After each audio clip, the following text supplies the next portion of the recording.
Kāpēc sāp muguras lejas daļa un kas tam pa iemeslu? Tas saistīts ar anatomisko mugurkaulu uzbūvi. Mēs zinām, ka galvenie muskuļi, kas mūs notur nesagāšanos uz priekšu, ir paravertebrālie muskuļi, kas iet paralēli mugurkaulam. Tie ļauj jums pieliekties uz priekšu, atliekties apakaļ, un viņi nodrošina mums pareizu stāju. Apakšējā daļā viņi piestiprinās pie krusta kaula.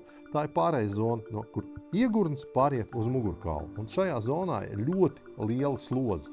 Līdz ar to paravertebrālie muskuļi tieši josas daļā ir visvairāk attīstītāki un vislielākie.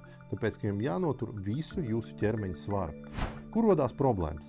Kā jūs sākat liekties uz priekšu, šiem muskuļiem jānotur ļoti liels spēks, lai jūs nesagāstos un noturētu jūs visu pareizā stāvoklī. Ja šie lejas daļas muskuļi nav trenēti vai ar laiku ir atrofējušies dēļ sēdēšanas, dzīvesveida vai kādām citām lietām, tad līdz ar to pie kaut kādām kustībām vai lielākām aktivitātēm vai nepareizas stājas, viņi sāk sāpēt. Ko darīt? Jātrenē muskuļi. Tā ir ārstnieciskā vingrošana, peldēšana un, protams, akupresūras astoņkājs, kas stimulē asinsritu un uzlabo mikrocirkulāciju.